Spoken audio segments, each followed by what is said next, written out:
Dag studenten, ik ga jullie vragen iets te doen wat mijn familie, mijn vrienden, mijn vriendin weigeren te doen. En dat is naar mij luisteren. Luister naar mij, ja, want ook op niveau B2 is het essentieel dat je heel veel Nederlands hoort, dat jij veel luistert. En waarom dan niet naar mij? Geef mij je oor, geef mij je aandacht en je maakt mijn dag.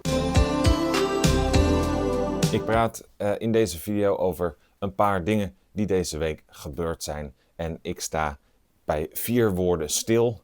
Ik behandel 4 woorden die onderdeel waren van het nieuws van deze week. En het eerste woord was plukken. Brusselse politie plukt step van de weg die 106 km per uur kan.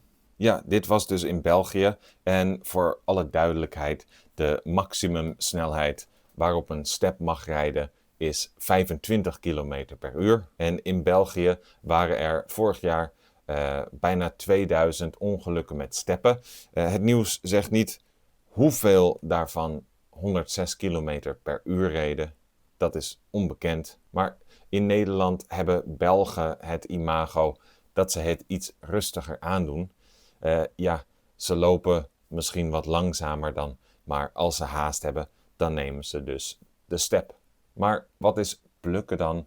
Plukken is wat jij doet met bijvoorbeeld een appel of een bes of een peer van de tak van de boom. Dat is plukken.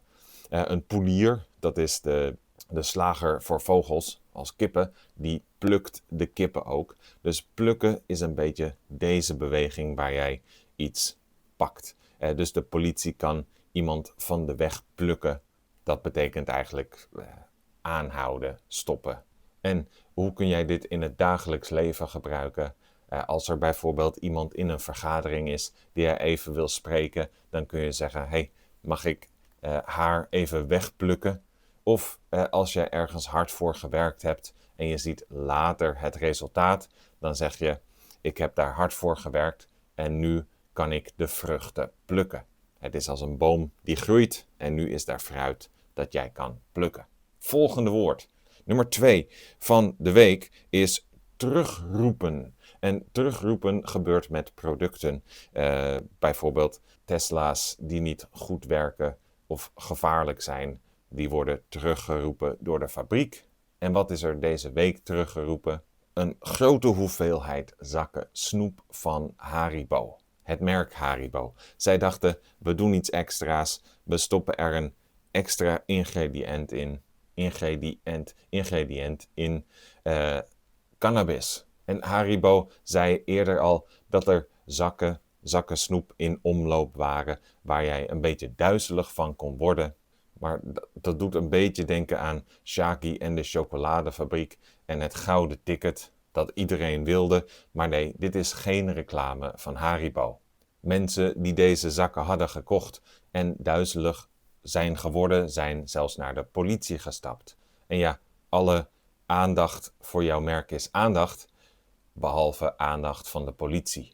Maar nu denk jij misschien, hoe komt deze cannabis in zakjes snoep terecht? Was er misschien een medewerker bij Haribo die de snoepjes in de zakken deed, met pauze ging en dacht, ik ga even een lekker jointje draaien en een zakje Haribo in zijn zak had en dacht, oh shit. Haribo denkt van niet. Nee, Haribo denkt dat het expres is gedaan. Iemand wilde dit doen. En dat laat je zien hoe kwetsbaar onze maatschappij is. Eén persoon die een hekel heeft aan zijn baas. En we zijn allemaal high. Over high gesproken, het derde woord van de week is onbedoeld. En dit gaat over een Chinese paraglider. Deze paraglider had het plan om op 3000 meter hoog te gaan paragliden. Maar door een opwaartse luchtstroom, een luchtstroom omhoog, bleef hij maar stijgen en stijgen. Onbedoeld, zonder dat het de bedoeling was, zonder dat hij het wilde, is hij gestegen tot 8,5 kilometer. Dit is net iets lager dan Mount Everest. Daar was het min 35 graden en er was zo weinig zuurstof dat hij niet wist of hij eerder zou bevriezen of stikken. Gelukkig had hij een camera bij zich, dan kon hij in ieder geval viraal doodgaan. Nee, hij is niet doodgegaan. Hij kon veilig landen. Hij overleefde het voorval.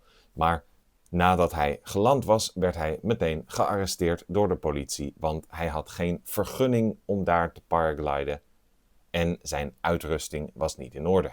Kijk, ik ben al bang om met de KLM naar Glasgow te vliegen en deze man springt van 3000 meter hoogte met een kapot zeil.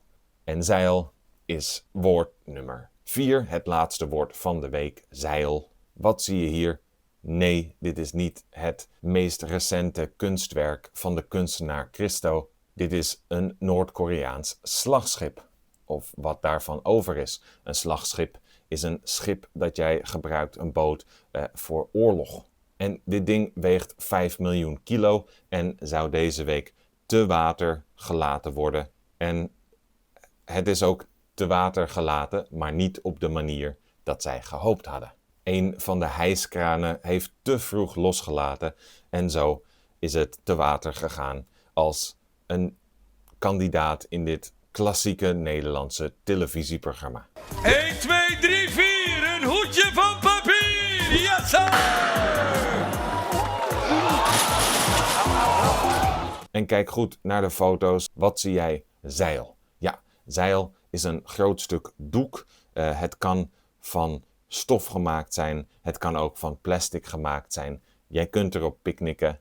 Maar je kan het ook aan een boot bevestigen om te zeilen, om te varen. Dan vangt het zeil de wind en dan beweegt de boot voort. Dan vaart de boot. Maar misschien hadden ze daar eerder aan moeten denken.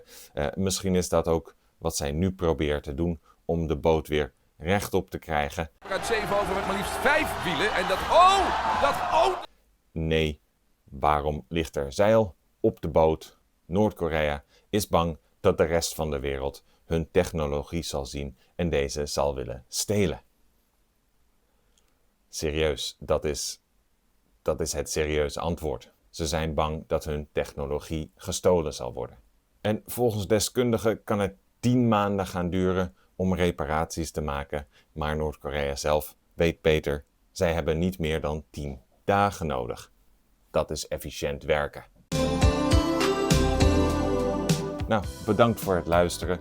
Dit waren de thema's voor het nieuws van deze week. Het B2 nieuws. Wil je vaker nieuws horen? Laat het mij weten. Vergeet niet, luister. Elke dag weer Nederlands. Dat is echt de beste manier om te leren. Dat kun je natuurlijk ook doen op de podcast die ik elke week doe. Daar kun je ook veel nieuwe woorden leren. Ik zeg tot volgende week. Annyeong.